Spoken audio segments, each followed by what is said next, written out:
In the shining towers of Manhattan, where dreams are big and time moves fast, Alexander Monroe sat at his desk on the 40th floor. Below him, the city looked like a busy map full of hopes and chances. His phone buzzed on the smooth surface, showing a number he recognized but often ignored. It was Leo's school. Urgent call. Alexander's finger hovered over the button to decline it. He paused to look out the tall windows, watching helicopters move across the skyline like busy birds, each carrying someone to an important place. He was about to sign a big deal worth $200 million that would secure his company's lead in educational robotics. The phone stopped buzzing for a moment before buzzing again. Leo's school, urgent call.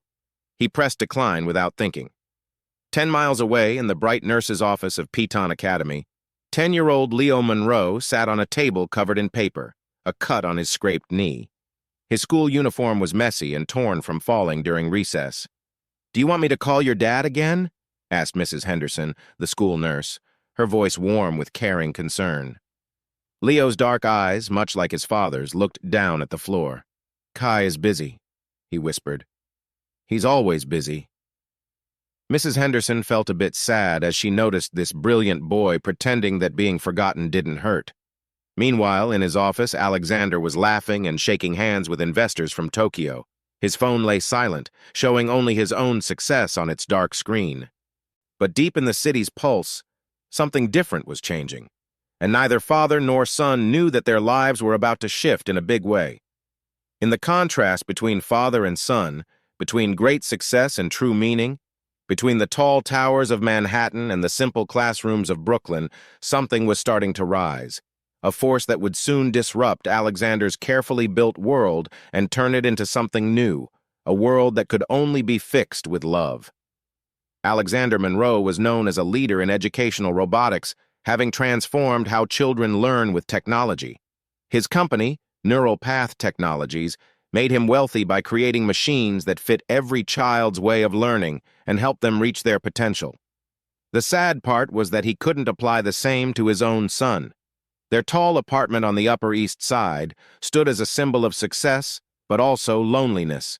Smart home devices answered every command. Screens showed stock prices, and robots quietly moved through the halls like helpers. It was a home that looked impressive, but was also one where a 10-year-old boy could feel completely alone. Each evening, Alexander returned home to find dinner already made by the housekeeper, Maria.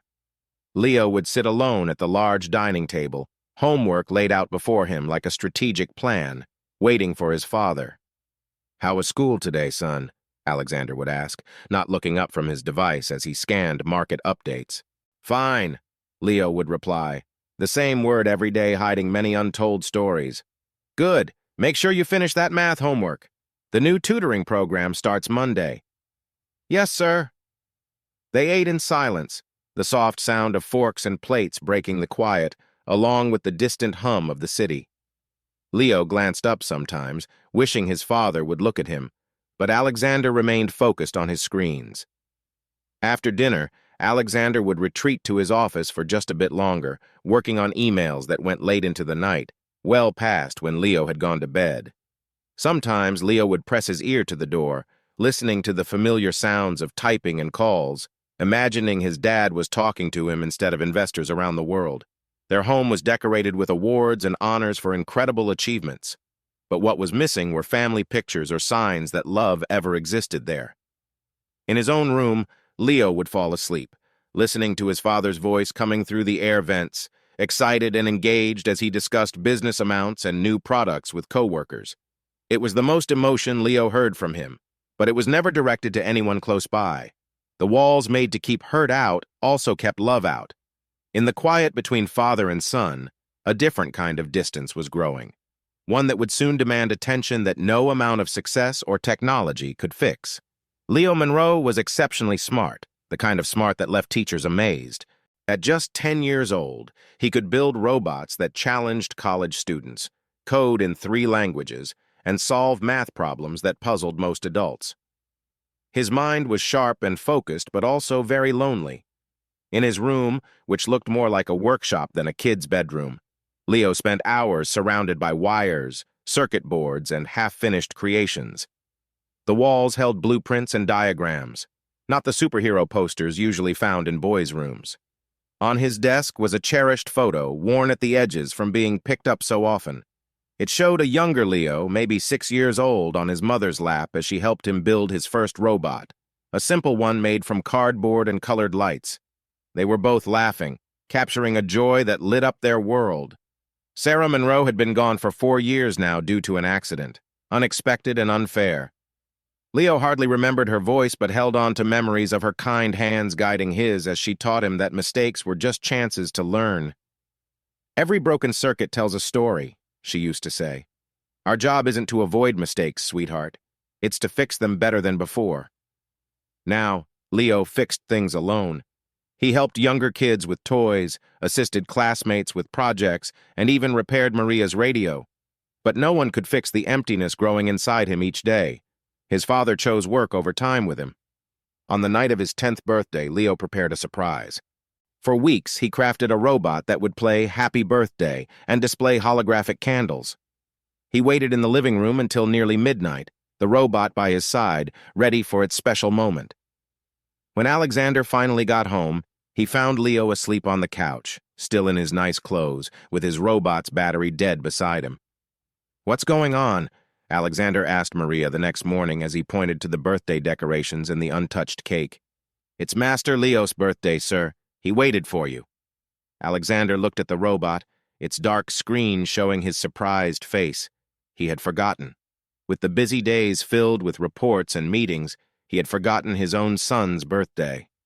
That morning, Leo found an expensive watch on his nightstand, platinum and diamonds, a gift that seemed to say, "I'm sorry." But what Leo really wanted wasn't something that could be bought. He wanted just 5 minutes of his father's full attention, one talk that wasn't interrupted by calls, one moment when he felt more important than work. Not all dreams fade away. Some make their way into small hands that still believe in connection and hope that love can be stronger than loneliness. And sometimes, when a child's dream meets the right person at the right time, something wonderful happens. Maya Thompson lived in a world that valued moments over money. Her small apartment in Brooklyn was very different from the Monroe penthouse. It was cozy and lively, filled with laughter, learning, and love. At 35, Maya showed a quiet strength, having learned that life's toughest lessons often come with its greatest gifts. Her hands had small scars from years of fixing electronics. Her clothes were practical, and her smile could brighten any place because it had come through tough times. 80-year-old Jamal had come to live with her 2 years ago after a tragic accident took his parents. Technically, Maya was his aunt, but to him, she was everything. Mom, dad, teacher, protector, and best friend. Every morning began the same way in their small kitchen. Jamal would shuffle in his dinosaur pajamas, hair sticking up in all directions, and find Maya making pancakes shaped like robots and cars, inspired by his dreams. "Good morning, sunshine," she would say, lifting him in a hug that filled him with joy. "Did you sleep well? Any adventure dreams?" "I dreamed we built a rocket ship and flew to Mars," Jamal would say, climbing onto his chair at their little table. "And you were the captain, and I was the engineer, and we found friendly aliens who wanted to learn about pancakes." "Well then," Maya would say, placing a plate of robot-shaped pancakes in front of him, "let's start practicing our greetings. What do you think aliens say to nice humans?" They would spend breakfast creating alien languages and discussing the details of rocket ships. Maya's eyes sparkled with the kind of attention that made Jamal feel like the most important person in the world, because to her, he truly was. Maya worked 3 jobs to support them. During the day, she repaired electronics at a small shop in Queens. In the evenings, she tutored kids in STEM subjects, turning tough lessons into exciting adventures. On weekends, she volunteered at the community center, teaching robotics to kids from families who couldn't afford expensive programs. She had once been on a different path with a scholarship to MIT for electrical engineering, but when her mother got sick, family always took priority. Though she didn't finish her degree, the knowledge stayed with her. She shared her skills with every child who wanted to learn. In her small workshop in the basement, Maya turned broken things into magic. Old computers became learning tools, and discarded electronics turned into art and science projects. Nothing was really broken in her world, just temporarily lost from its purpose. In the vast map of human connection, some people are bridges, stepping in at just the right moment. Maya Thompson was about to become such a bridge, though she didn't yet know how her special ability to see potential in broken things would extend far beyond circuits and motherboards. The Manhattan Science and Innovation Fair brought together the smartest kids in the city, their proud parents, and a buzz of energy. In the main hall of the Jacob Havitz Center, hundreds of projects were displayed: volcanoes that erupted, solar panels powering tiny cities, robots that could solve puzzles and even tell jokes. Leo Monroe stood beside his project, his hands shaking slightly as he made adjustments. Unlike the colorful inventions around him, Leo's robot was sleek and sophisticated. It was a humanoid figure about 2 feet tall with joints that moved smoothly and eyes that showed emotions. He programmed it to demonstrate advanced problem-solving skills to show how artificial intelligence learns from mistakes. What he didn't expect was for it to malfunction. The demonstration started well. Leo's voice was calm as he explained his robot's skills to the crowd of judges, parents, and classmates. The robot moved smoothly, solved math problems, and even shared a joke that made some adults laugh. Leo allowed himself a small smile. Maybe his father would be proud. But then something went wrong. The robot's movements became erratic. Sparks flew from its chest as it beeped frantically, and smoke poured from its head. The crowd quickly stepped back, parents leading their children away while Leo desperately tried to shut it down. "Stay back, everyone!" shouted one event coordinator. "Clear the area!" The robot gave one final sound and then burst apart, sending pieces of Leo's hard work flying across the polished floor. The silence that followed was heavy. Then came whispers and nervous laughter, as many found the scene more amusing than sad. "Did you see that thing explode? Poor kid. That was supposed to be his big moment. Maybe he should stick to simpler projects." Leo stood amidst the wreckage of his creation, feeling ashamed. He sensed everyone's eyes on him, judging him, seeing him as just another privileged kid whose expensive toys couldn't save him from disappointment. His chest felt tight, and his vision went blurry. For a frightening moment, he thought he might be in trouble right there in front of everyone. Just then, Maya Thompson appeared. She didn't rush in with loud words of comfort or try to fix everything. Instead, she walked calmly through the crowd, knelt down beside Leo, and said something that would change everything. "Do you know why your robot broke?" Leo shook his head, unsure if he could speak. "Because," Maya said kindly but seriously, "it was trying to tell you something important. Sometimes when things break, it's not a failure. It's because they're ready to become something better." She picked up one of the robot's arms and examined the wires with the kind of care people usually have for rare items. "This is beautiful work. Really beautiful. The explosion was just your robot's way of saying it wants to be even more amazing." For the first time in months, Leo looked directly into someone else's eyes. Maya's gaze was steady, gentle, and completely focused on him. Not on the mess, not on the crowd, just on this moment with this upset boy. "Do you want to help me figure out what it was trying to tell us?" she asked, pulling a small toolbox from her bag. "I think we can get it working again. Maybe not today, but definitely soon." As Leo nodded, he felt something inside loosen for the first time in years.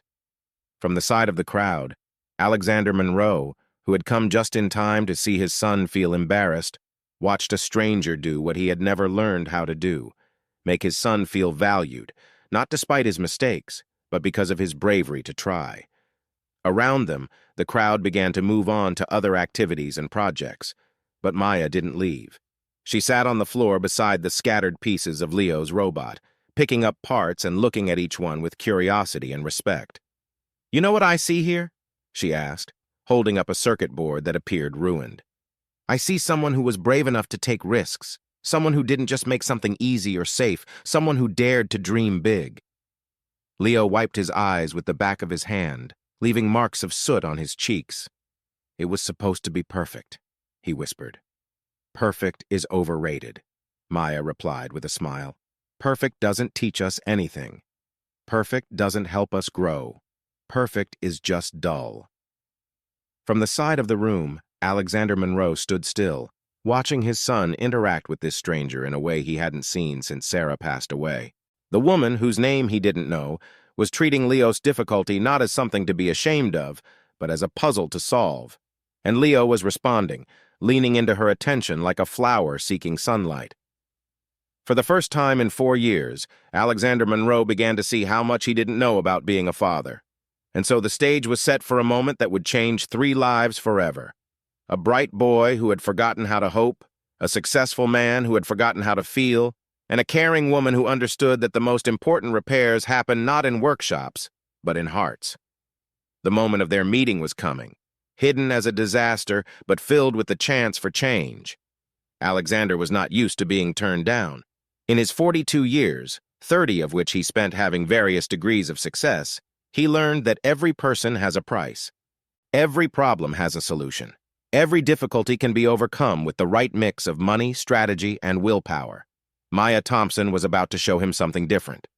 3 days after the incident at the science fair, Alexander sat across from Maya in a small coffee shop in Brooklyn, a place so different from his usual Wall Street spots that he felt like a visitor in a new world.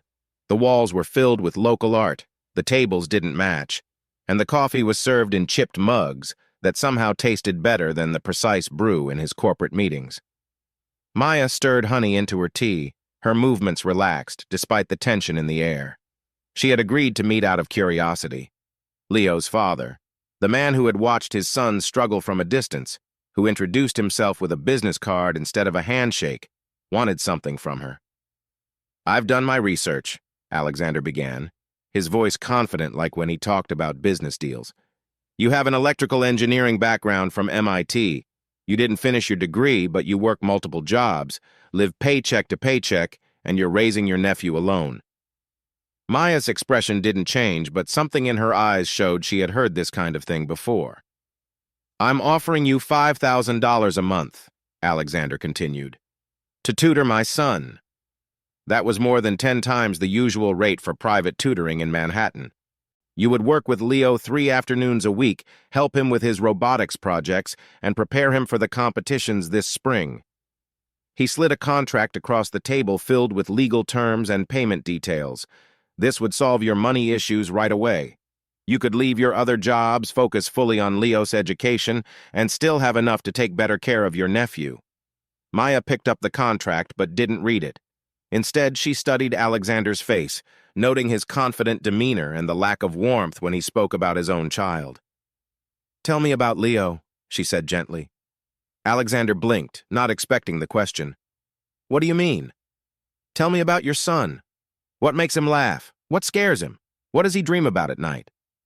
"He's very smart, advanced for his age. He builds complex robotics, excels in math, shows talent for—" "That's not what I asked."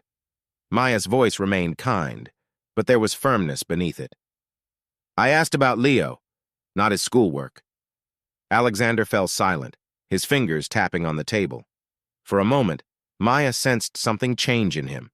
Confusion, maybe even sadness, before he hid it again behind his business mask. "Mr. Monroe," she said, setting the contract aside without signing it, "your son doesn't need another tutor. He doesn't need someone else to measure how smart he is or prepare him for contests. Then what does he need?" The question hung there between them, heavy with meaning neither was ready to explore too closely. "He needs someone who cares about whether he is happy," Maya said simply. "He needs someone who notices when he is proud of something he built, or scared about something he is facing, or just tired from feeling lonely." Alexander's jaw tightened. "I provide everything my son needs, the best schools, the best resources, the best opportunities. But you don't provide yourself." The word struck him hard. Alexander sat back in his chair, feeling a mix of anger and embarrassment. "You don't know anything about my family," he said, his voice quiet but tense. "You don't know what we've gone through or what I've done for Leo." "I understand," Mia replied, standing from the table. "I don't know your story, but I see how your son talks about robots. He lights up like he's describing magic, but when he mentions you, that light goes out." She grabbed her purse and left the unsigned contract on the table. $5,000 is generous, but Leo doesn't need someone generous. He needs someone who is really there for him, not just in body, but in spirit. That can't be bought. As Mia walked away, Alexander sat in the coffee shop staring at the contract. He felt a profound sense of failure, something he hadn't felt in a long time. But sometimes rejection can lead to new beginnings. For someone used to fixing everything with money and plans, Mia's refusal was more than just a lost deal. It made him rethink the very foundations of his life. Mia had learned many things over her 35 years, but perhaps the most important was that those who need help the most often find it hard to ask. This was true for children, lonely old neighbors, and even young boys whose fathers loved them but didn't know how to show it. This is why, despite her doubts and the way she had left the coffee shop, she found herself outside the Monroe penthouse 3 days later, hesitating to ring the doorbell. In those days, she tried to push Leo from her mind. She focused on work, taught kids in her neighborhood, and cleaned her apartment, trying to forget the image of that brilliant boy standing among the pieces of his broken robot. But every time she closed her eyes, she saw him looking at her with hope, as if she could truly see him. So there she was, setting aside her pride to propose a deal that felt wrong. The door opened to reveal not Alexander but Leo, dressed for school, his backpack over one shoulder. His face lit up with joy and relief when he saw her. "Maya," he exclaimed before lowering his voice. "I mean, Miss Thompson, what are you doing here?" "I came to see your father," she said. "But more importantly, I came to check on you. How are you? How's the robotics project?"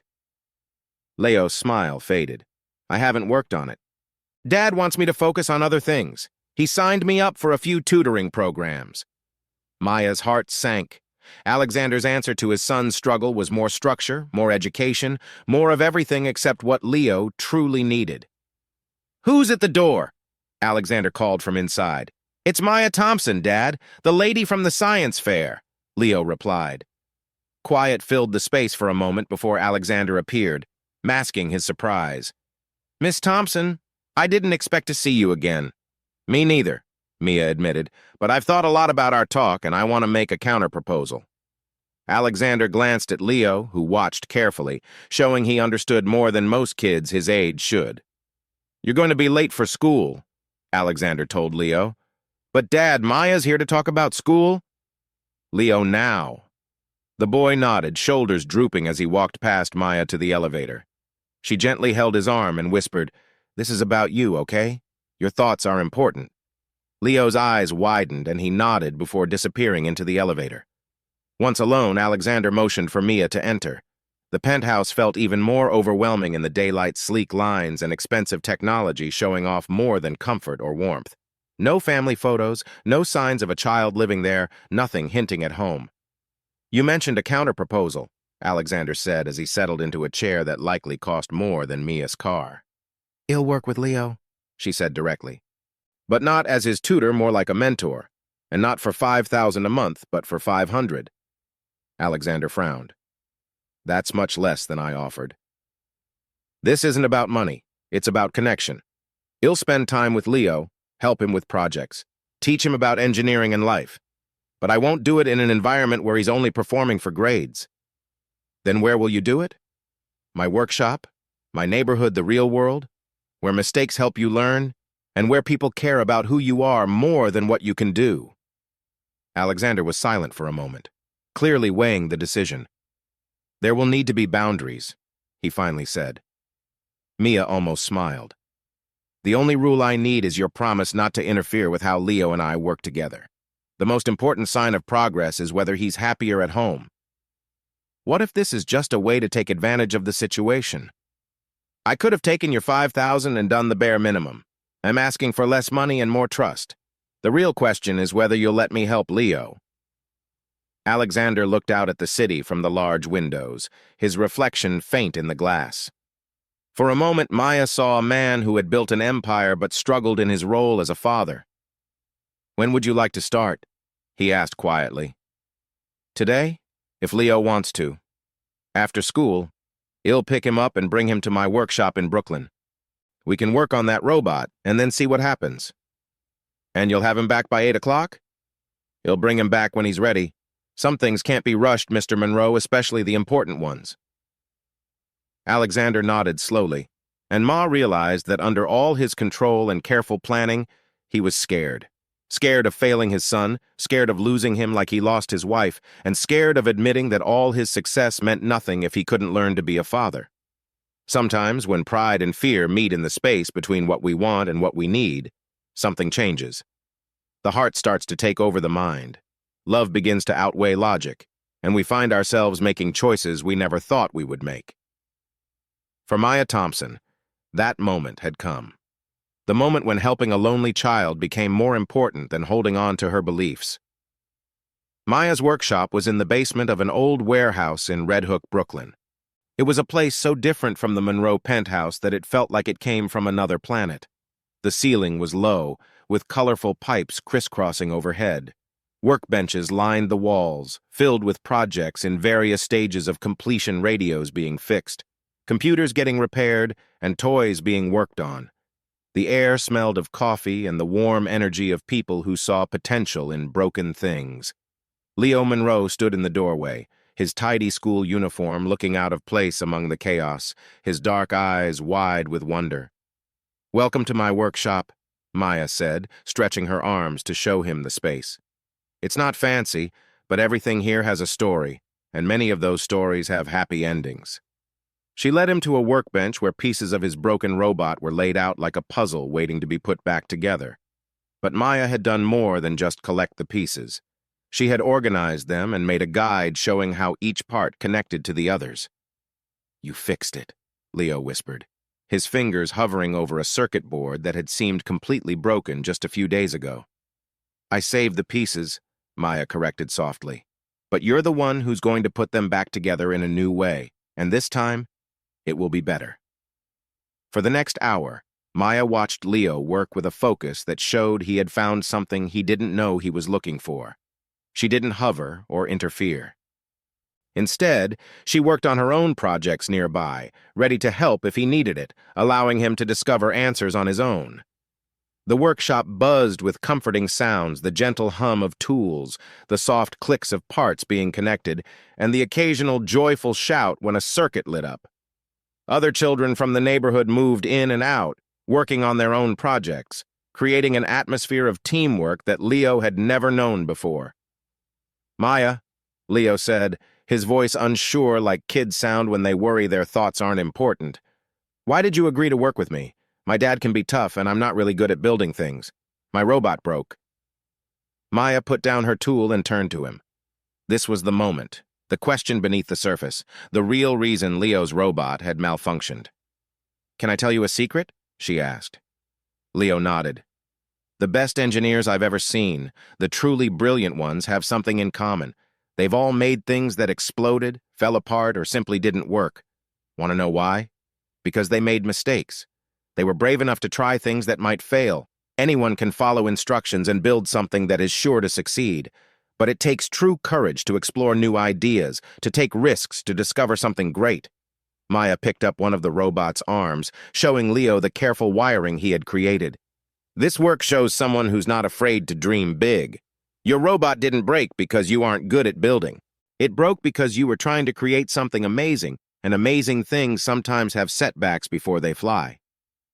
Leo was quiet for a moment, thinking about what she said. "My mom used to say something similar," he said at last. "She said mistakes were just practice for getting things right." It was the first time Leo mentioned his mother, and Maya felt the weight of that trust settle upon her like a special duty. "Your mom sounds like she was very wise," Maya said gently. "She was. She used to help me with projects too before." He paused. "Before she passed away," Ma finished softly. "It's okay to say it, Leo. Death is a sad word, but it's not a bad one." Leo nodded, his eyes glistening with unshed tears. "Dad doesn't like talking about her. He says it's better to focus on moving forward." Maya felt a surge of protectiveness toward Alexander Monroe, not a burning anger, but a deep concern for a child hurt by a parent unable to deal with loss. "Moving forward is good," Maya said carefully, "but sometimes we need to remember where we came from in order to understand where we're going. Your mom is still a part of you, Leo. The lessons she taught you and the love she gave you don't go away just because she isn't here anymore. Really? Leo asked, hope shining in his eyes. Yes, Maya replied. In fact, I bet if we listen closely while we work on your robot, we might hear some of her wisdom mixed in with our own. For the rest of the afternoon, Maya and Leo worked side by side in a comfortable flow. She showed him new methods for connecting parts and how to fix issues by following the flow of energy like a detective following clues. More importantly, she listened to his questions, his thoughts, and his stories about school and friends, and the loneliness of living with a father who loved him but had forgotten how to express it. As the sun began to set, casting warm light into the workshop, Leo held up a small heart-shaped LED that glowed softly. I want to add this, he said, right here in the center of the chest, so the robot has a heart you can actually see beating. That's beautiful, Maya said. But why a heart? At first, your design was about intelligence and problem-solving. Leo took a moment to think, his seriousness reminding Maya that he was still a child despite his intelligence. Because, he finally said, I think my robot broke because I forgot to give it a heart. I was so focused on making it smart that I forgot to make it alive. Maya felt tears in her eyes but blinked them back. This bright, hopeful boy was teaching her something about engineering that no textbook could provide. You know what? She said, I think you might be the wisest 10-year-old I've ever met. And in that moment, when a child looks into an adult's eyes and sees genuine care and curiosity, something powerful begins to happen. Walls begin to crack, hearts start to heal, and the chance for connection blossoms like a flower breaking through tough ground. For Leo Monroe, this marked the start of truly feeling noticed. When Alexander came to pick up Leo at 8 o'clock sharp, he found his son and Mia bent over the workbench, both covered in what looked like dirt and wearing focused expressions. Dad, Leo called out without glancing up. Look, Maya showed me how to set up a safety system so the robot won't malfunction, and we're adding a heart monitor, not for the robot's health, but so people know when it's happy or sad or excited. Alexander stood in the doorway of the workshop, feeling like an outsider in his son's happiness. In just 3 hours, Leo had done more meaningful work and felt more genuine joy than he had in the last 3 months of expensive tutoring. That's very impressive, Alexander said, his voice tight with feelings he wasn't used to showing. But it's time to go home now. Just 5 more minutes, Leo begged. I'm almost done with this connection, and Maya was about to show me how to program feelings into the voice system. Alexander checked his watch, a habit that had become second nature.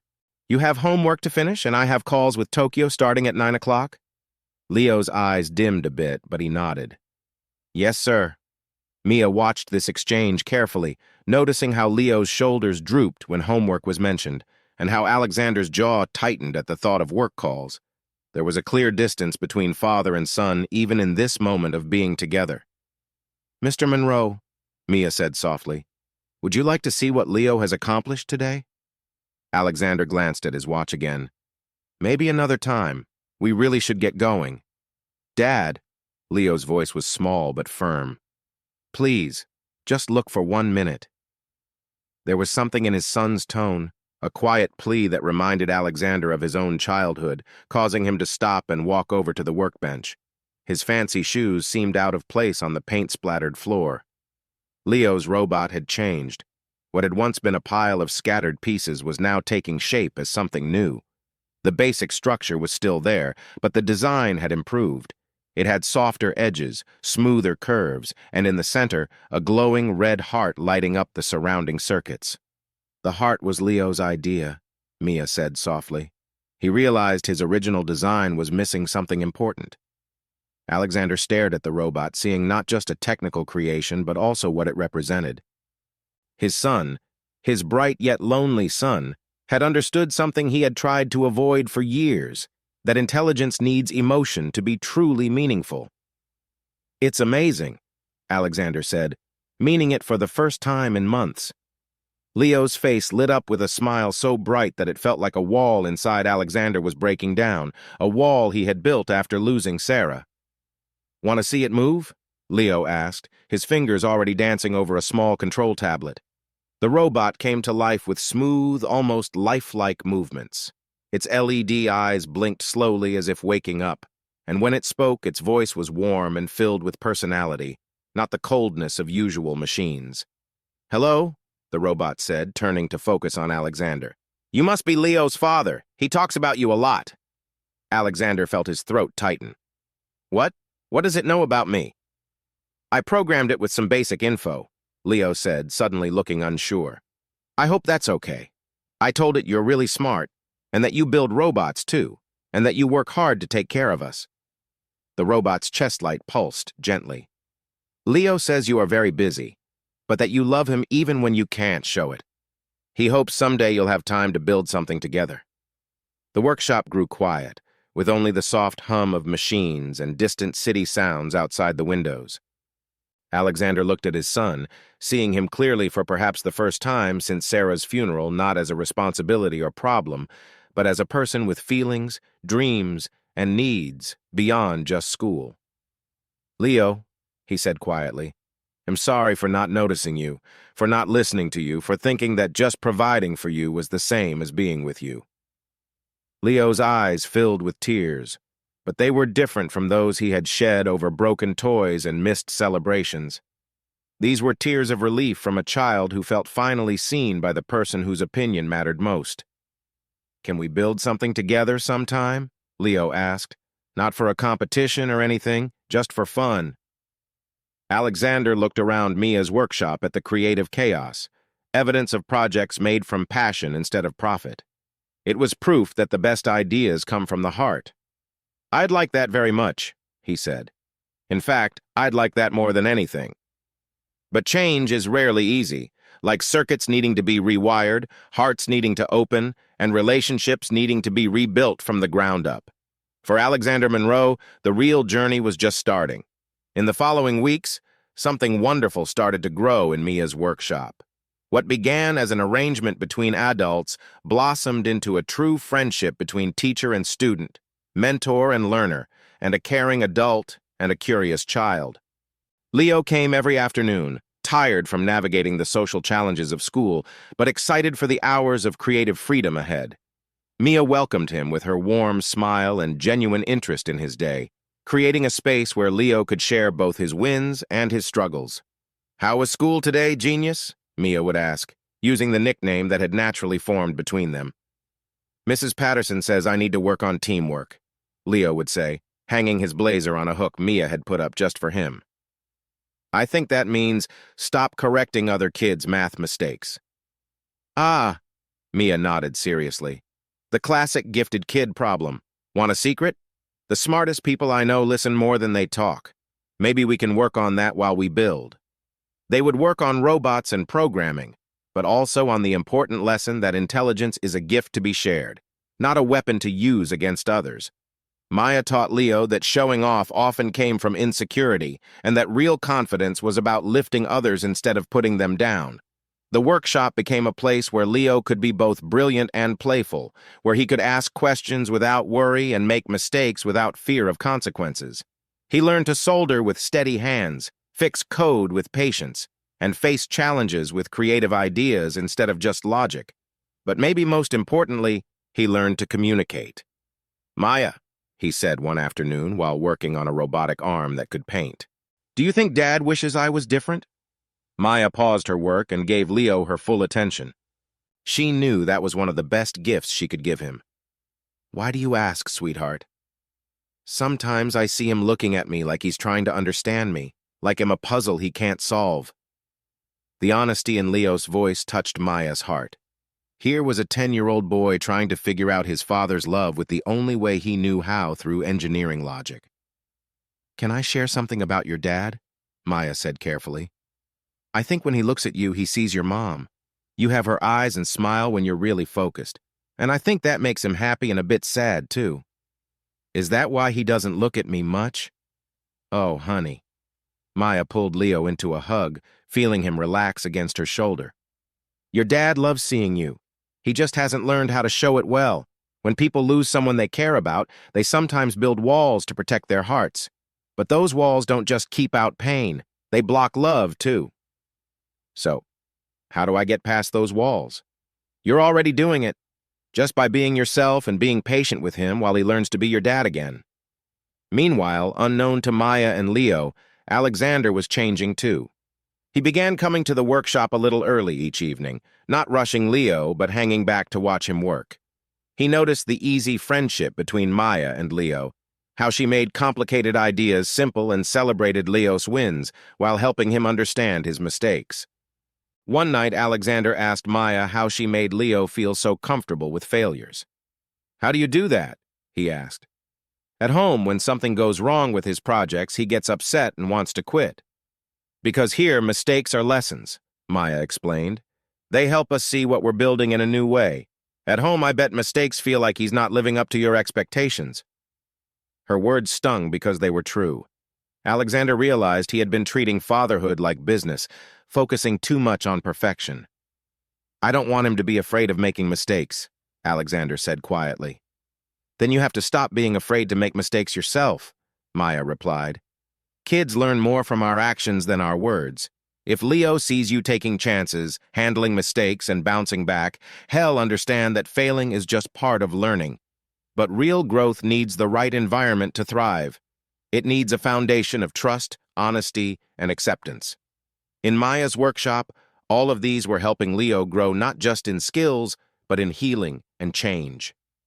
This transformation was beautiful, but like all good things, it caught the attention of those who preferred things to stay the same. 3 months into Leo's time with Maya, the joyful setup began to draw unwanted interest. Alexander learned that success often brings scrutiny, but he didn't expect how quickly things would shift.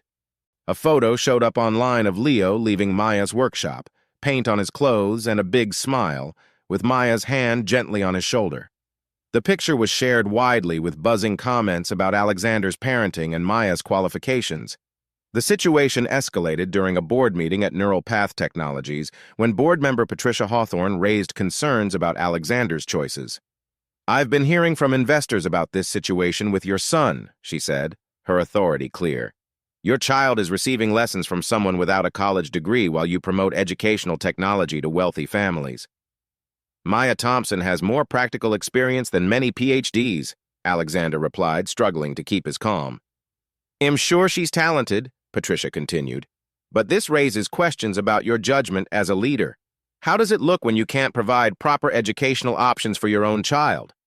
Other board members agreed, showing concern that Alexander recognized as strategy. They weren't worried about Leo. They were focused on profits and public perception. "I suggest you consider more fitting arrangements for Leo's learning," Patricia added, sounding like she was giving an ultimatum disguised as advice. Feeling uneasy, Alexander left the meeting knowing he faced a harsh choice between his company's image and his son's happiness.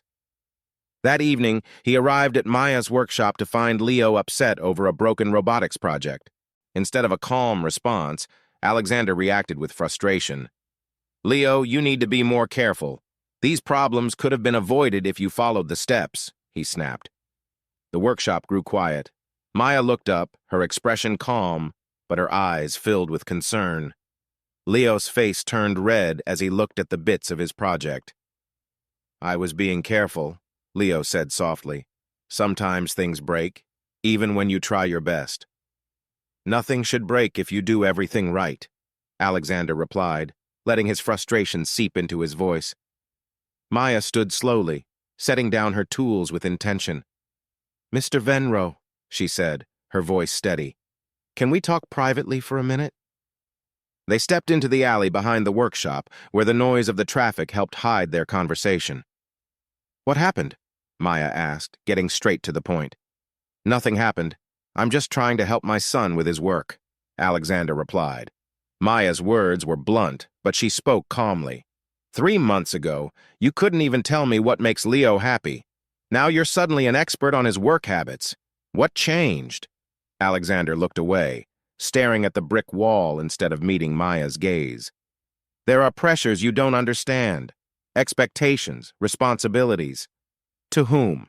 Your board, your shareholders, or to that little boy in there who has been happier in the last 3 months than he has been since his mother passed away?" Her words struck hard, but Maya had more to say. "Let me guess. she continued. Someone told you that your son being involved with me looks bad for your company. Someone pointed out that a CEO's child being educated in a Brooklyn basement might send the wrong message to your customers. Alexander said nothing. So what will you do? Maya asked. Are you going to take Leo out of here to protect your company's image? Are you going to risk his happiness to keep up appearances? It's not that simple. It is that simple, Maya countered. You have to choose, Alexander. You can choose your son or your shareholders. You can't have both and pretend you're doing what's best for Leo. Through the workshop's window, they could see Leo working hard on his project. His small hands moved carefully, but his shoulders showed stress that no child should have. He looks up to you, Maya said softly. More than you know. Right now he's waiting to see if you think he's worth it. Alexander closed his eyes, feeling the weight of a choice that could change not just his career but his relationship with Leo for years. Success, especially non-traditional success, often makes people uneasy. When children flourish outside usual methods, when families heal in unexpected ways, those who benefit from the old systems begin to take notice. And when those who fear change notice, they often push back. The tension that had been building erupted one Thursday evening that started just like any other. Leo was working on a robot that could understand human emotions when Alexander arrived at the workshop with news that would disrupt their peaceful routine. Leo, he said, his voice shaky. We need to talk. Maya looked up and noticed something was wrong. Leo's hands paused and the usual sounds of activity faded into silence. About what, Dad? Alexander sat down heavily on a stool that felt too small for him. Your arrangement here is no longer working. What does that mean? Leo asked, his voice revealing that he already had fears about the answer. It means we need to find you a different school, something that fits better with your potential and our family's situation. The word situation hung in the air, heavy and dark. Maya's hands tightened into fists, but she kept calm. This conversation was about Leo, not her feelings about corporate decisions affecting families. You mean because Maya's workshop isn't fancy enough for your board? Leo's small voice was sharp with understanding. It's not about fancy or not fancy, Alexander replied, though he knew his words didn't sound convincing. It's about making sure you have the best resources for your growth. But I am growing, Leo protested, gesturing toward his robot. Look what I built. Maya helped me learn so much here in 3 months compared to 2 years of regular tutoring. Leo, you don't understand, Alexander said, trying to brush it off. I understand perfectly. Leo's voice shook as frustrations he had kept inside spilled out. You don't care about my learning or happiness. You only care about what looks good to your business friends. Alexander felt heat rise to his face. That's not true. Everything I do is for your future. No. Leo stood up so fast his stool fell over. Everything you do is for your company. You missed my birthday because of your work. You missed my school play because of your work. And now you're taking away the only place I've ever been happy because of your company. Tears streamed down Leo's face now, but his voice was strong, fueled by years of hurt. You know what, Dad? I don't want your future. I don't want to be like you, always working and never caring about people's feelings. I want to be like Maya, who listens and cares about how I feel.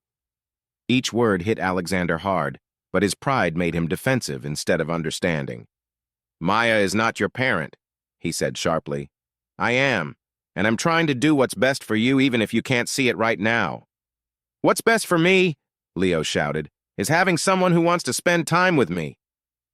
The workshop was silent except for Leo's uneven breathing. Maya stood frozen at her workbench, feeling torn between wanting to comfort Leo and knowing this moment had been coming since Alexander first entered her world. Is that really what you think of me? Alexander asked, his voice low. That I don't want to be with you? Leo wiped his face with the back of his hand, smudging dirt on his cheeks. I think you love me, he said quietly. But I also think you love your work more. I think you're so afraid of feeling sad about Mom that you've forgotten how to feel happy about anything else. Leo's words struck Alexander deeply. In that moment, he saw himself through Leo's eyes, not as a successful CEO, but as a man so afraid of sharing feelings that he'd chosen his job over being there for his child. Leo, he started, but his son wasn't done. You want to know what Maya taught me? Leo continued, finding his voice. She taught me that broken things can be fixed, but only if you admit they're broken first. She taught me that mistakes don't make you a failure. They make you human. And she taught me that the most important connections aren't in machines, but among people. Leo picked up his emotion-reading robot, holding it carefully in his arms. This robot can tell when someone is sad, angry, or scared, he said. I made it to understand feelings better than my dad does. His words struck Alexander hard, making him feel something inside open up, like ice starting to melt after a long, cold winter. Maya stayed quiet during the conversation, respecting the moment between father and son. Then she stepped forward and placed a gentle hand on Leo's shoulder. Sweetheart, she said softly, why don't you go help Jamal with his homework? Your dad and I need to talk. Leo nodded, hugging his robot close. As he climbed the stairs, he turned back to his father. I love you, Dad, he said, his voice thick with emotion. But I can't keep pretending that's enough. As Leo's footsteps disappeared above, Alexander and Maya were left in the workshop, surrounded by signs of his son's joy and the difficult choices ahead. Sometimes it takes a child's honest words to show us what we've become compared to what we hope to be. Leo had revealed the truth about their relationship. Love without being present feels empty. Now Alexander had to choose. Would he stick with the safety of his work or embrace the challenge of being a true father? The moment of truth was here. Alexander stood in the workshop contemplating his shattered dreams of being a good father. The silence felt heavy, like waiting for a storm to arrive or for a wound to mend. Maya moved around the workshop, organizing tools with the careful focus she gained from years of working while managing her emotions. She didn't rush to speak, giving Alexander time to reflect on what had just happened. How long have you known? Alexander finally asked, his voice tired but maybe relieved. Known what? That I was failing him? That I've been failing since Sarah passed away. Maya placed a small circuit board down and turned to him fully. In the warm light, she could see beyond the businessman's face to the grieving man inside, someone who had built walls around his heart so high that even his son couldn't reach him. You're not failing him, she said gently. You're just scared. There's a difference. Is there? He replied. Because to me, they seem the same. Maya pulled up a stool and sat close enough that he couldn't hide behind his work, but far enough that he didn't feel trapped. Tell me about Sarah, she said. Alexander's face hardened. I don't see how that's relevant. Tell me about Sarah, Maya repeated firmly. Not about what she did or how she died, but who she was. What made her smile? How she cared for Leo? Why losing her left such a hole in your life that you've spent 4 years avoiding your own child? Her words hung in the air, like a bridge to cross, even if it felt scary. Alexander looked at his hands, skilled enough to create robots for many children but unsure how to comfort his own son. She was everything I couldn't be, he admitted at last. Patient, warm, there for him. When Leo was young, she would play with him for hours, making fantastic things from cardboard. She made it look so easy. She understood him in ways I never could. And when she was gone, I felt so helpless, so unprepared to be the only parent for Leo. He kept looking for her in my face, hoping I'd suddenly change into the parent he needed. Every day, I had to let him down. Maya felt tears well up, but held them back. This wasn't about her sadness. It was about helping Alexander find his way. So you thought it was safer to be a provider than a parent? To give him things instead of yourself, she said. I thought if I could provide him with everything he needed, the best schools, the best future, then maybe it wouldn't matter that I wasn't what Sarah was to him. But Leo doesn't need you to be Sarah, Maya said softly. He needs you to be yourself. He needs you to be his dad, not a stand-in for his mom. Alexander looked at her, tears ready to fall. What if I don't know how? What if I'm too broken to be what he needs? Maya smiled, the first real smile she had given him since they began talking. You know what I've learned in fixing things? She asked. The best repairs show that something was broken. When you fix something well, the repaired parts become part of the new design. Your grief, Fear and flaws aren't failures in your parenting. They make you human. But the robot, Alexander started, eyes widening at her sudden strong words. I'm sorry for the strong language, but you need to understand this clearly. You have a choice to make, and it's the most important choice you'll face as a dad. You can choose to maintain your company's image, or you can choose to protect your son's heart. You can't do both. Maya stood up and walked to the workbench, where Leo's robot sat, its heart light glowing softly. That little boy just shared everything you need to know about him. He's bright, sensitive, and deeply loves a father who is afraid of his own feelings. The real question is whether you're brave enough to try. Alexander stared at the robot, a creation from his son's wish for something that could feel more than the people around him. The irony was clear. Leo built a machine to do what his father couldn't. What if I lose everything? Alexander asked. What if the board fires me? What if choosing Leo means losing my company? Then you'll lose a company but gain a son, Maya said simply. When you're older, which will you regret more? The business you lost or the childhood you let slip away? The workshop grew quiet, filled only with the soft sounds of machinery and distant laughter from the apartment above. Leo and Jamal found support in each other's friendship, while the adults downstairs struggled with choices that would change their lives. There's something else, Maya said, her voice cautious. Something you need to know before you decide.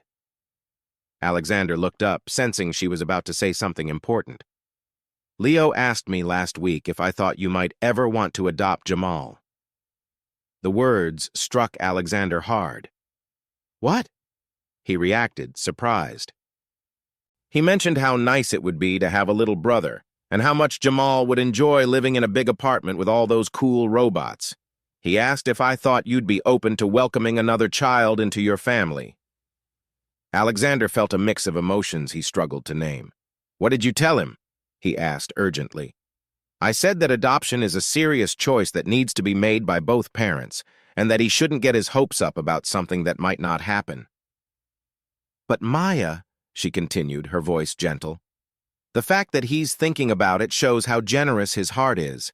Even when he feels lonely, his instinct is to love more, to include more, to dream of a bigger family, and that's the son you're willing to put aside for a business meeting. Sometimes in the quiet spaces between questions and answers, between fear and courage, clarity appears, like dawn after a long night. For Alexander Monroe, standing in that workshop, surrounded by signs of his son's joy, the moment of truth had come. He sat in silence, staring at the robot he had built with Leo, hoping it would give him the answers he needed. The robot's heart light pulsed steadily, reminding him of the real heart waiting upstairs, waiting to see if his father would choose him.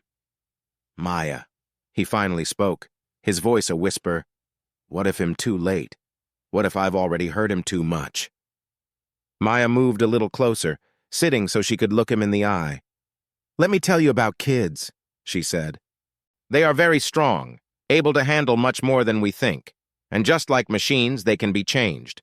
It's never too late to build new bonds if you're willing to put in the effort. What kind of effort? He asked. The tough kind, she replied. The kind that means being honest and showing up, even when you're unsure of what to say. Alexander thought about Leo's words. He wanted to be like Maya, who truly listened and cared when he was sad. It stung because it was true, but it also revealed something he'd been afraid to admit. Maya had succeeded where he had failed, not because she was smarter, but because she was willing to invest emotionally. The meeting is tomorrow, Alexander said. They expect me to decide that Leo will move to a different school. And what will you tell them? Maya asked. He stood up suddenly, feeling a new strength. I'll tell them that my son's happiness isn't up for a vote. Maya felt a wave of hope, but kept her voice calm. And if they force you to choose between Leo and the company? I'll choose Leo every time.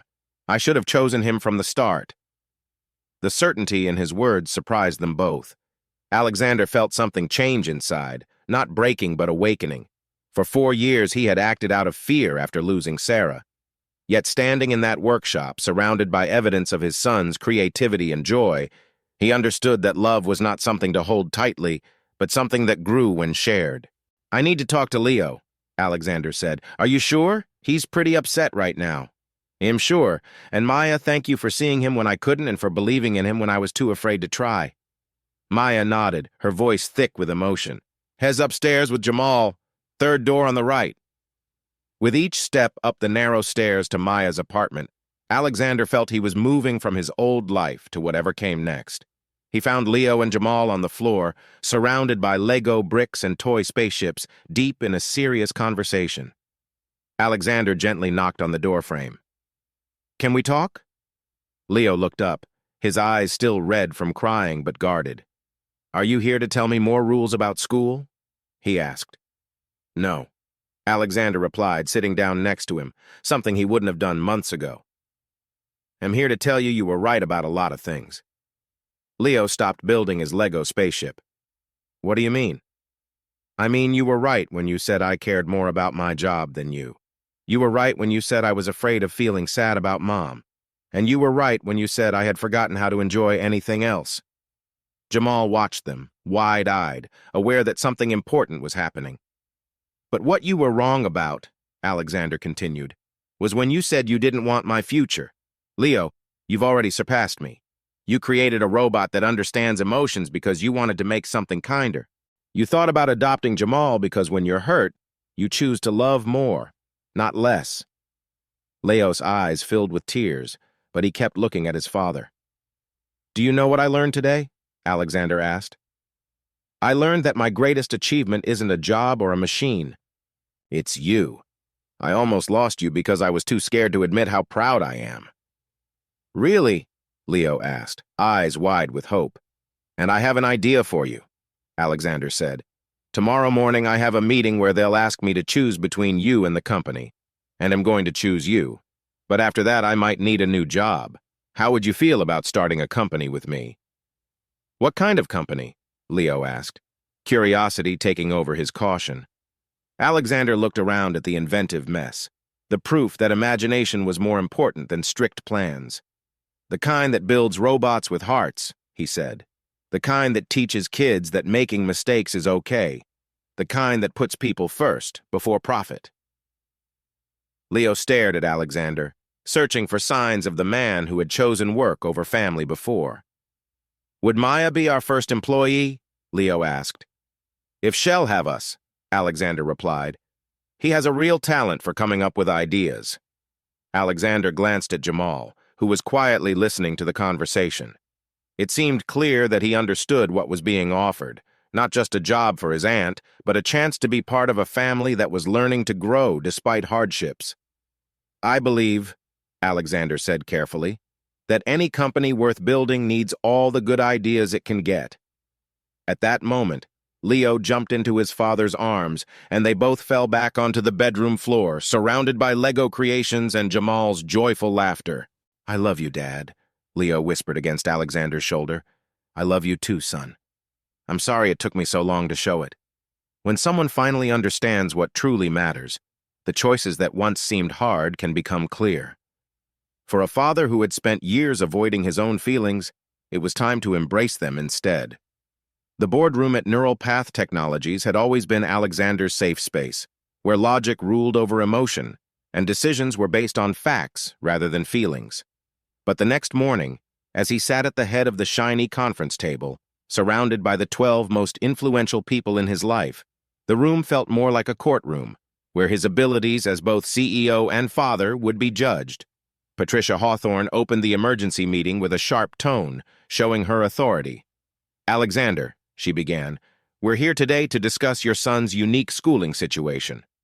Alexander took in the familiar faces at the table, investors who believed in him, colleagues who helped grow the company, and board members who had trusted him. Before we start, he said quietly, I want to share something. Patricia raised her eyebrows but encouraged him to continue. Last night, my 10-year-old son told me that I love my work more than I love him, and the saddest part is, he wasn't wrong. A wave of discomfort swept through the room.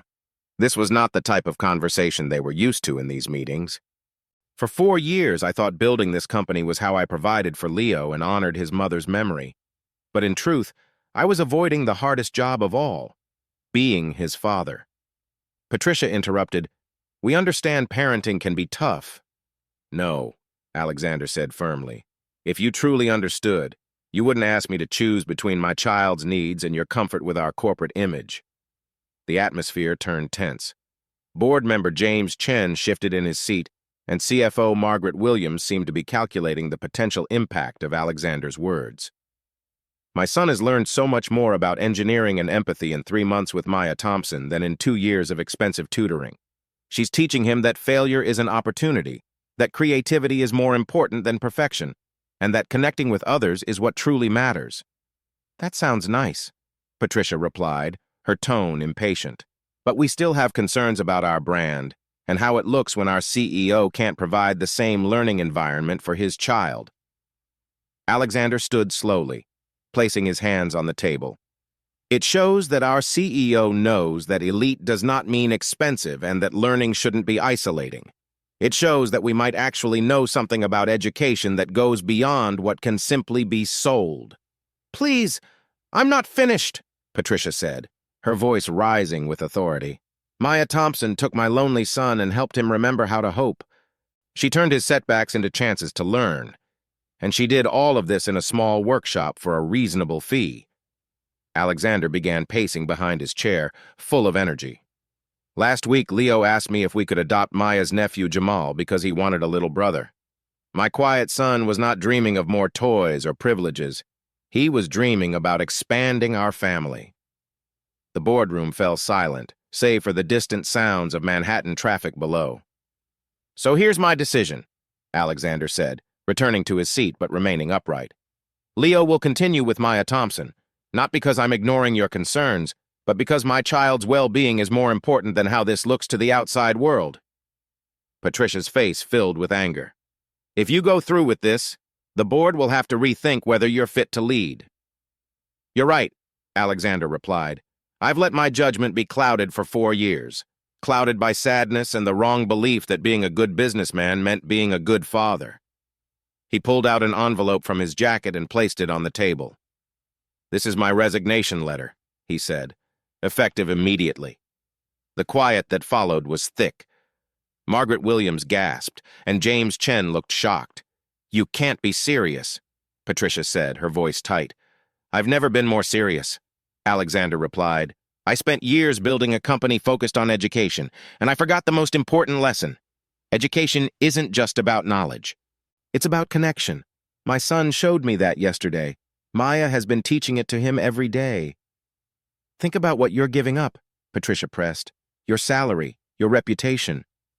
I'm not giving anything up, Alexander said with a smile. I am choosing something better. I am choosing to be the father my son needs, and to create a company that truly helps children instead of just making money off them. What kind of company? One that puts kids first and values creativity over just following the rules, curiosity over competition. The kind that believes the best lesson we can give children is how to be kind and caring. Alexander picked up his briefcase and started toward the door, then paused to say one last thing. You know what's funny? You worry about how my choices as a parent reflect on this company's values. But my son's happiness, his growth, and his kindness are the best examples of our educational goals. The fact that you don't see that tells me everything I need to know about whether this is the right place for me. As Alexander left the boardroom and headed to the elevator, he felt lighter than he had in years. Behind him, he could hear the noise of voices, angry and tense, but their words didn't bother him anymore. He had chosen his son, and everything else was just details. There are moments in life when we must choose between sticking with what we know and reaching for what we might become. Moments when we must let go of what we thought we wanted to find what we really need. For Alexander Monroe, that moment felt both powerful and gentle, like coming home. Alexander stood on the sidewalk outside the Neural Path Technologies building, looking up at the tall building that had been his workplace for nearly 10 years. The morning rush was happening around him, like a river flowing around a rock. People hurried to meetings, holding coffee cups and smartphones, lost in the busy life of the city. For the first time in 4 years, Alexander was not part of that crowd. His phone had been buzzing since he left the boardroom 20 minutes ago, messages from board members, missed calls from company lawyers, and voicemails from reporters who somehow knew about his resignation. But instead of feeling panic, Alexander felt a sense of relief. He turned away from the building and started walking to the subway station, a trip he hadn't taken in years. CEOs usually had private cars or drivers, but Alexander Monroe, now a jobless father and aspiring entrepreneur, could take whatever got him to Brooklyn the quickest. The subway car was packed with all kinds of students heading to classes, workers returning home from night shifts, and tourists looking at maps with puzzled faces. Alexander sat next to an elderly woman who was knitting a tiny sweater while reading a light novel. "Excuse me," she said, noticing him watching her multitask. "Haven't I seen you before? You look familiar." "You might have seen me in the business news," he said, but not for much longer. "Oh, one of those big executives," she smiled. "What happened? Did you finally realize there's more to life than making money?" Her simple question made Alexander laugh for the first time in weeks. "Something like that," he said. "My son taught me that the important things in life can't be bought." "Smart boy. How old is he?" 10. He's much wiser than I am. 10 is a good age, old enough for real talks, young enough to still believe you're amazing. Don't waste it. I don't plan to. When Alexander stepped off the subway in Brooklyn, the city felt different, grittier, but more alive. The sounds were full of children playing in parks, street musicians performing for spare change, and neighbors chatting across balconies. It was the sound of community, of people who cared about each other's lives. He found Mia's workshop just as Leo and Jamal came home from school, their backpacks bouncing as they dashed down the stairs. "Dad!" Leo exclaimed, stopping short when he saw Alexander waiting. "What are you doing here? Isn't it work hours?" "Not anymore," Alexander said with a smile. "I quit."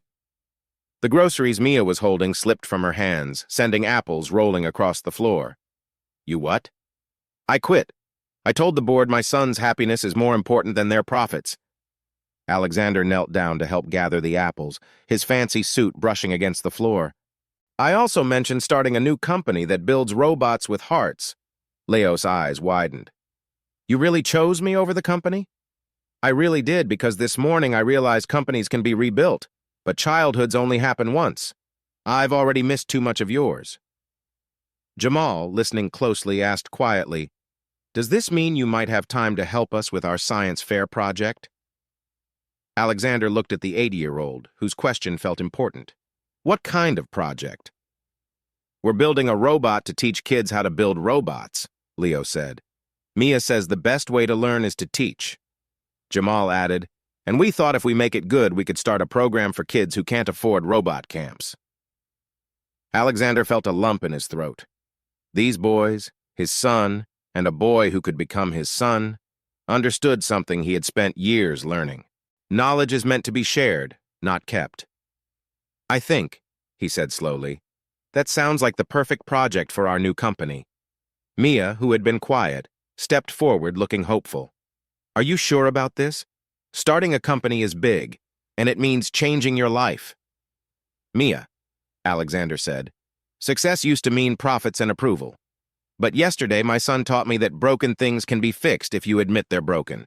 Today, I'm admitting my old idea of success was broken." He gestured toward the workshop, filled with creative projects. "This is what success looks like.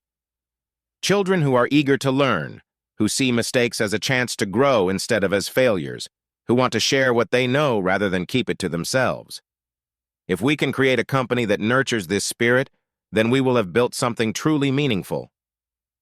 Leo looked at his father and Maya, his young face serious with anticipation. "So, what do we do first?" he asked. Alexander knelt down to meet the boys at their level. "First," he said, "we finish your science fair project. Then we find a way to turn your idea into something that can help kids everywhere. Along the way, we also learn to be a family." Jamal asked quietly but with hope, "All of us?" Alexander glanced at Mia and saw that same cautious hope reflected in her face. "All of us," he confirmed. "If Maya thinks she can team up with 3 guys still figuring things out." Maya laughed, her voice brightening the workshop like music. I think that's the kind of challenge I've been ready for all my life. But having a vision without action is just a nice idea. As Alexander stood at the edge of his past and his new future, between the life he was leaving and the one he aimed to build, a big question came to mind. Could love truly be the base for something greater than any of them had ever dreamed? The answer was waiting in a Brooklyn workshop, in the hands of children who recognized that the most important connections are not between machines, but between hearts. 6 weeks later, the basement workshop that had been Mir's private space transformed into something new, part lab, part classroom, part headquarters for an unconventional startup in Brooklyn. The change hadn't been easy. Alexander spent most of his savings turning the space into a real educational facility, while lawyers worked on complicated legal matters to include Jamal as a legitimate member of their growing family. There were sleepless nights filled with paperwork and heated discussions about plans and ideas, moments when the weight of their mission felt overwhelming. Yet magic happened too.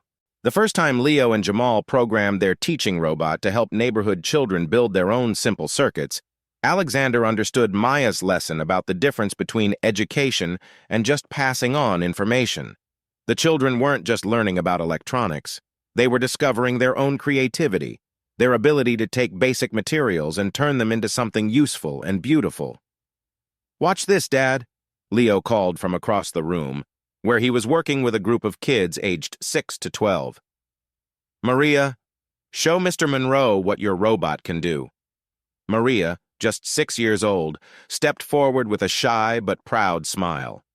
Her robot was simple, just a cardboard box on wheels with glowing eyes and a speaker. But when Maria pressed the button, the robot moved carefully around the floor, lights blinking, announcing in Maria's voice, "Hello, my name is Helperbot. I was made with love by Maria Gonzalez to help other kids learn that they can build anything they can imagine." Alexander felt tears rush to his eyes, but this time he didn't hold them back. He was learning that tears, like mistakes and vulnerability, were signs of being human and should be celebrated. "That's amazing, Maria," he said, kneeling to look at her robot closely. "Can you tell me how you decided what Helperbot should say?" "Well," Maria answered thoughtfully, "Leo taught me that robots are just machines until you give them something important to do. I thought the most important thing Helperbot could do is remind other kids they are smart enough to build things too." From across the room, Maya caught Alexander's eye and smiled. In the 6 weeks since he left his corporate job, she had seen him become more present, engaged, and a true partner in their mission to make STEM education accessible to everyone. Their company, named Heartbeat Robotics after Leo's first successful robot repair, was still mostly a dream. They had no investors or solid business plans and no promise that their community-based education could grow beyond their Brooklyn workshop. What they had was something far more valuable, proof that they could make a difference, shown by the 12 children who came every afternoon eager to learn, explore, and share their knowledge. They had Leo's growing confidence, Jamal's infectious optimism, and Maya's gift for making difficult ideas easy to understand. Alexander realized that the best business he could create would measure success not by profits, but by how many children discovered their own potential. "Maya," he called over the workshop, "we need to discuss the email from the Department of Education." Maya looked up from helping 10-year-old Marcus with his robot. "Good news or potential worries?" she asked. "Both. They want to talk about a pilot program to bring heartbeat robotics methods into public schools around the city." The workshop became quiet as everyone took in this news. What started as a father's effort to connect with his son had grown into something that could change how thousands of children approached learning. "How many schools?" Leo asked, his voice a mix of excitement and nerves. 50 to start, with a chance to expand if it works well," Alexander replied. Jamal looked up from his work. "Does that mean we would have to train other teachers to use the same approach Mia does with us?" "Exactly," Alexander said. "We'll need to train educators in what Mia calls connection-based learning, where emotional engagement and teamwork matter more than just memorizing facts." Maya felt a mix of nerves and hope. The idea was thrilling, but the challenges were huge. How could they keep the close personal touch that made their program work while helping so many children? "We will need a team," she said, thinking out loud. People who know that technology is just a tool, and the real magic happens in the bond between teacher and student and in children discovering their own wonder. I know where we can find those people, Alexander said with a grin, reminding Maya of Leo when he was about to share a clever solution to a tough problem. At the unemployment line outside Neural-Path Technologies, when you leave your job dramatically to support your son's education choices, it makes others think about their own work. I've received calls from 12 former coworkers asking if we are hiring. Leo looked at his father with wide eyes. Other grown-ups want to work for our company? He asked. They want to work for a place that puts children first, Alexander replied. They want to be part of something that values human growth more than profits. But do we even know how to run a real company? Jamal asked, concerned as kids often are when they realize good intentions don't always pay the bills. Alexander and Mare shared a look, aware of the valid worry behind Jamal's question. They had no experience growing a socially aware startup. They knew that turning their small workshop into a citywide educational program would need skills and resources they didn't have yet. No, Alexander admitted. We don't know how to run this kind of company. But you know what? 6 months ago, I didn't know how to be a real father either. Leo didn't know how to build robots that show care, and Maya didn't know that unfinished degrees could still make a big difference.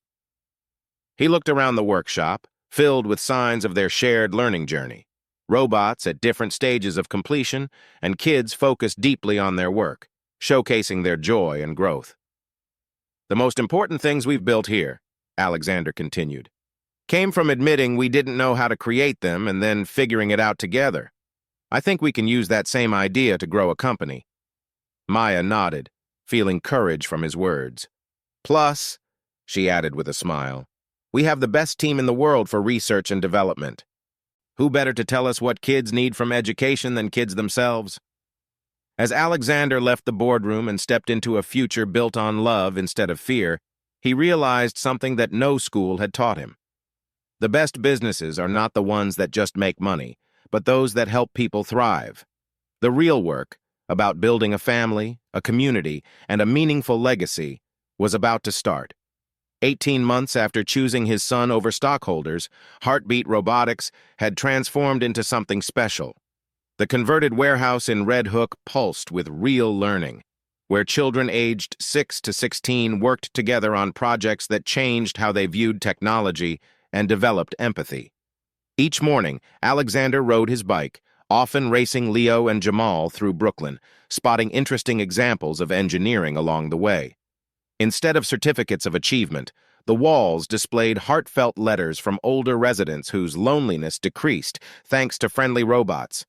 Photos of children in hospitals who found comfort in special devices were also shown, along with plans for solving challenges most adults thought were too tough to tackle. Dad, look at this, Leo called. He pointed at a project by 12-year-old Amara Singh, who had volunteered at her grandmother's nursing home.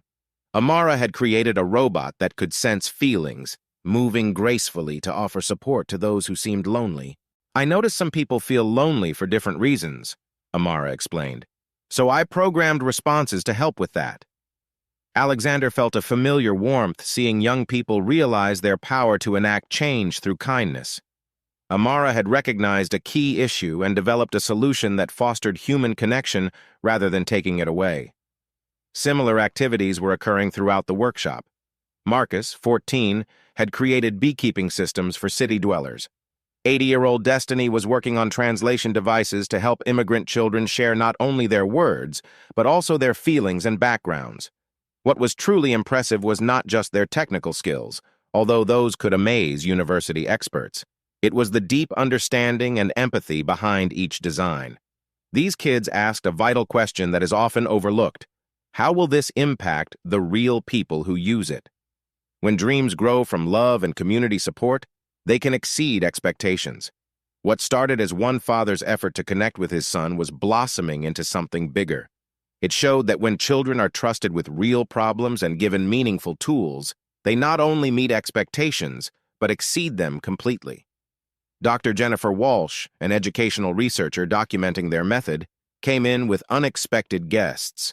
Dr. Patricia Hendris from the Department of Education's Office of Innovation, and 2 colleagues to evaluate the program. Miss Thompson, Mr. Monroe, Dr. Hendris said, looking around at the busy workshop. We are here to observe the learning outcomes your program was set up to track. Maya smiled. We want you to hear from the kids about their learning experiences, too. That's unusual, noted Mr. David Chen from the Bureau of Student Assessment.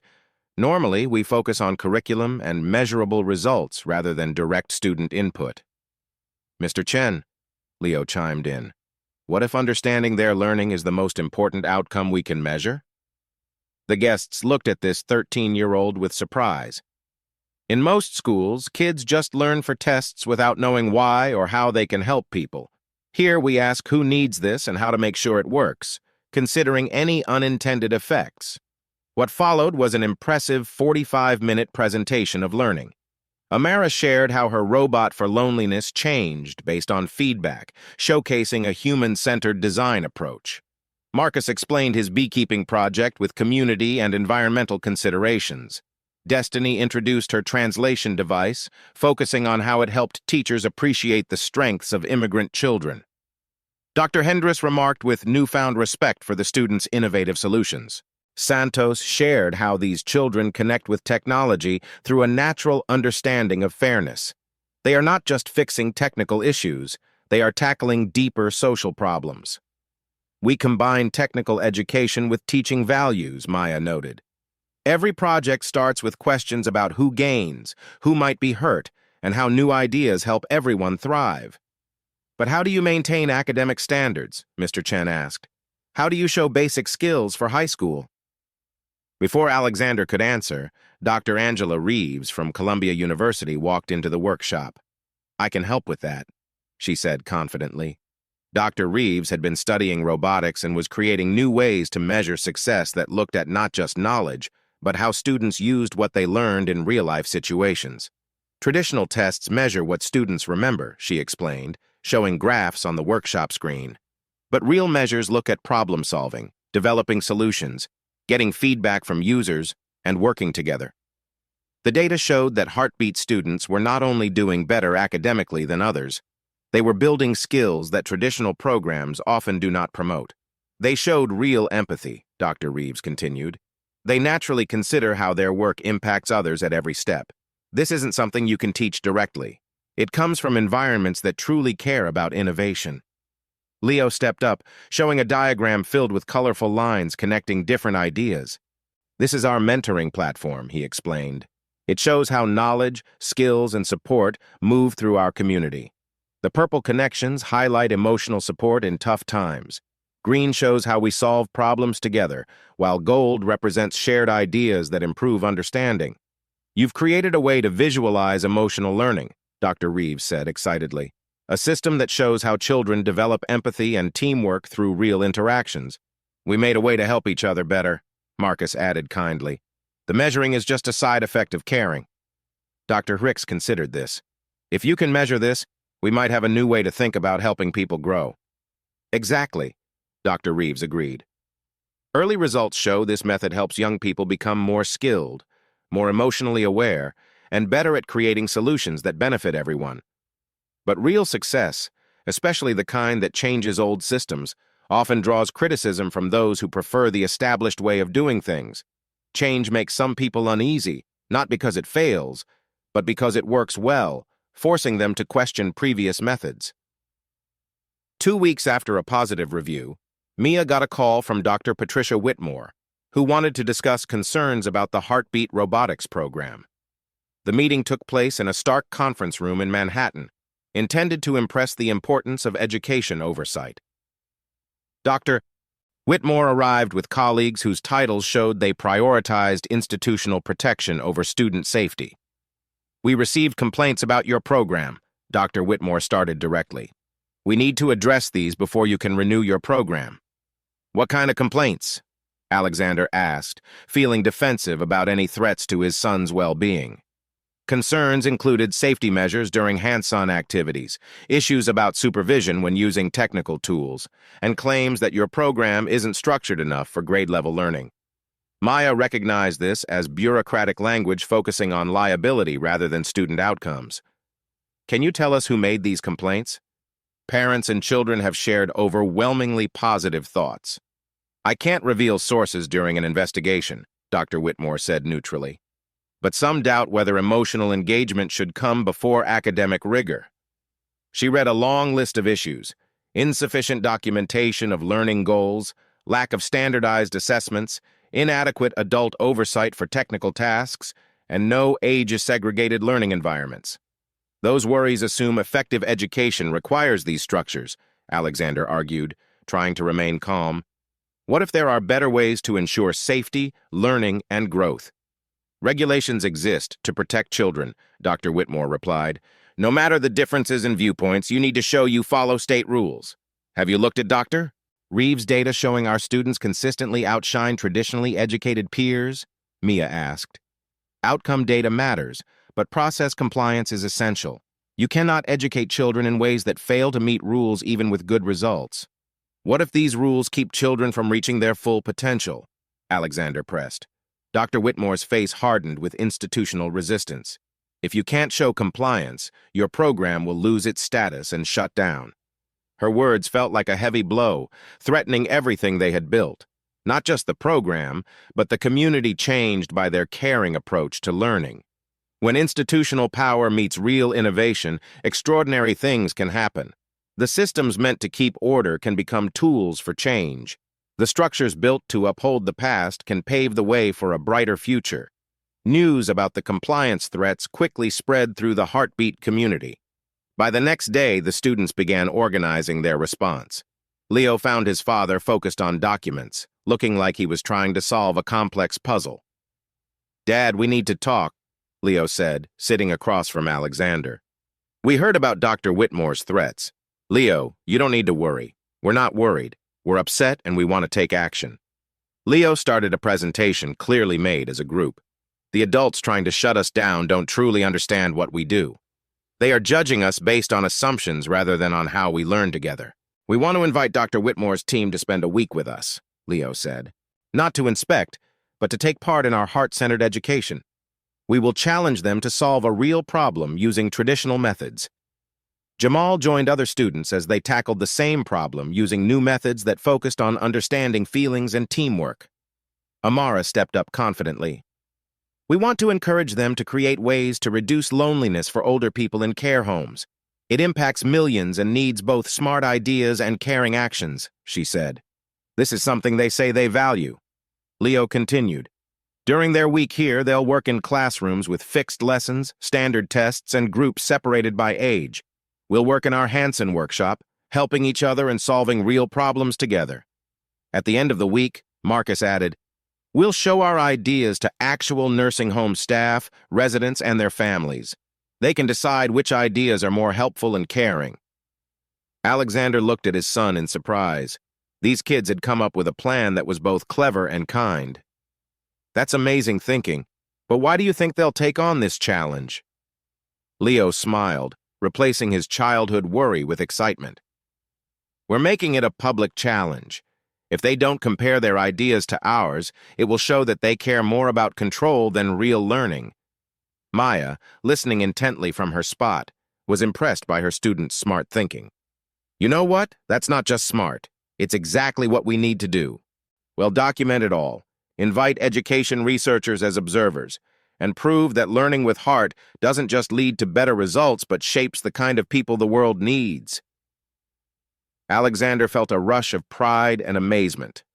They had helped young people stand up for their own education with courage and wise thinking that would impress experienced advocates. "Leo, you have created one of the most important educational experiments of our time. The true legacy we leave isn't in buildings or businesses, but in how many kids grow up feeling valued and loved for who they are. When we give that gift to young people as parents, teachers, and community members, we change lives and the future for all of humanity." 3 years after Maya first knelt beside a boy with a broken robot, a big challenge for heart-centered education was ready to start. Dr. Patricia Whitmore agreed to the students' plan, though she was cautious and skeptical. The Jacob Hovitz Center, where Leo's robot had once failed, now hosted a unique educational experiment. Two teams would spend 5 days finding ways to ease the loneliness of older people in care facilities. One team included compliance officers and traditional teachers with set goals and standard teaching methods. The other was the Heartbeat robotics community, made up of kids, parents, and mentors using heart-centered ideas. Leo stood in the same place where he had once experienced failure, but now he felt the quiet confidence of someone who knew that broken things could be fixed. 3 years ago, he spoke to an audience of educators and researchers. I once thought being smart meant having the right answers quickly. I thought success was about impressing adults. I believed education was just to prepare me for a competitive world. But I've learned differently. Being smart is about asking meaningful questions. Success is about creating solutions that make the world better, not just about impressing others. And education is not just training for a job. It's about helping us be the kind of people who can create a world that serves everyone. Over the 5 days, the difference in approaches became clear. The traditional team worked by age groups, sticking to fixed lessons and focusing on technical details that met certain standards. They created a monitoring system that could track elderly residents' health. Meanwhile, the Heartbeat team worked together across ages. 80-year-olds teamed up with teenagers, and kids shared their knowledge with adults. They visited nursing homes, listened to residents and families, and developed not only technology, but a deep understanding of loneliness. Their solution was groundbreaking. It included robots programmed by kids who understood people's feelings, digital platforms that connected residents with local schools for learning together, and community gardens that turned care facilities into places of connection and growth. The standout moment came when Amara, now 15, shared their work with a panel that included nursing home staff, families, and elderly residents. "Our robot doesn't just check for health problems," she explained, while the robot moved gracefully beside her. "It recognizes different kinds of loneliness and responds with exactly what each person needs: stories from grandchildren, music from their youth, or simply a comforting presence that says you matter." Mrs. Eleanor Rodriguez, 83 years old and wise, raised her hand. "Young lady, how did you know that what we need most isn't just monitoring, but to remember that we are complete human beings with stories worth sharing?" "Because we listened," Amara replied simply. "We spent months listening to you and your friends, learning what mattered." Adults often try to solve problems without asking those who really experience them what they need. In that moment, everyone in the auditorium witnessed kids displaying wisdom that clearly surpassed most adults. The victory was significant yet quiet, marking an important change. Dr. Whitmore's team acknowledged that the Heartbeat approach created not only better technical solutions, but innovations that honored human dignity, not just convenience for institutions. "Miss Thompson, Mr. Monroe," Dr. Whitmore said in her closing remarks, "I came here prepared to shut down your program for not meeting educational standards. I suggest we change our standards to better reflect what we know about how children learn best." 6 months later, Heartbeat Robotics had grown into a network of 47 programs across 12 states. Each program used heart-centered ideas to help their communities while staying true to the belief that every child is a whole person deserving of love and respect. On a peaceful October evening, as warm light filled the Brooklyn workshop, the success of their expansion mattered less than the fact that Leo Monroe was getting ready to go to MIT. It wasn't because he was ahead in school, but because he had created his own learning path that mixed serious study with solving real problems. "Are you nervous about college?" Maya asked as she helped Leo pack his projects, including the emotion recognition robot that had started it all. Leo said he felt a little nervous but also excited. He thought about how different this was from his first day when he just wanted to show off how smart he was. Alexander watched his son prepare for this new chapter with pride, not from grades, but from seeing Leo grow as a person. "What feels different?" he asked. Leo carefully wrapped his robot's LED heart in foam and replied, "Before, I built things to impress people. Now I build things to help people. It's not about me anymore. It's about creating connections and using technology to support love instead of replace it." From across the workshop, Jamal called out excitedly, "Leo, come see what Emma and Marcus made for your going-away gift." The present was simple yet meaningful, a small robot that pulsed with gentle light whenever someone in their community was thinking of someone they loved. It wasn't complicated technology. It was made to show the connections of care between them, no matter the distance. With a serious tone, Emma, who was only 6, explained, "Even when you're at college, you'll always know you're part of our family." Tears filled Alexander's eyes, but he let them flow. He had learned that tears, mistakes, and being vulnerable were not weaknesses, but signs of being human. As the evening came to an end and families started to leave, Alexander, Maya, Leo, and Jamal stood together in the quiet workshop, surrounded by the results of 3 years of working together, building relationships, and learning deeply. "What happens next?" Jamal asked, his voice filled with both excitement and a bit of worry about change. "Next," Maya said, pulling her 3 boys into a hug that symbolized all they had built and all they were still becoming. "We keep growing, we keep learning, and we continue to choose love over fear, connection over competition, and hope over doubt." Alexander added, "And we remember that the most important thing we can develop is our ability to truly see, support, and trust each other." With a grin that replaced his old worries with joy, Leo said, "We have a world to change, and I can't think of better people to do it with." Outside the workshop, Brooklyn sparkled with light, each one representing a life touched by the idea that children deserve love not for what they might become, but for who they are now. In the calm of the city night, you could almost hear hearts connecting across distances, building bonds that no machine could create. The robot with the pulsing heart continued its soft rhythm, a sign of hope in a world learning to measure success by how many children went to sleep each night feeling valued and loved for who they are. When love is given freely and received gratefully, it multiplies beyond what we expect. What began as one father's attempt to connect with his son had blossomed into a community and a movement. It showed that the best thing we can ever develop is our ability to care for one another. Children should not be shaped into something specific, but allowed to grow into themselves. In the end, the most important creation Alexander Monroe made wasn't a robot or a program. It was the ability to be present with his son. He saw Leo as a complete person deserving of love and the freedom to find his own way. Their story reminds us that the bonds that matter most are built between people who choose to truly see, support, and trust one another. When we make these bonds with our children, choosing presence over productivity, connection over competition, and love over fear, we don't just change individual lives, we change the world. If this story of Alexander, Maya, and Leo touched your heart, we would be honored if you shared it with others who might need to hear it too. Like the gentle light from Leo's robot, your support helps us create stories that remind everyone of what is truly important, the connections between people who choose to see each other with kindness and understanding. If this story brought you comfort or hope, please consider giving it a thumbs up and subscribing to our channel. We want to build a community of listeners who believe that broken things can be mended through love, and that the most important thing we can develop is our ability to care for one another.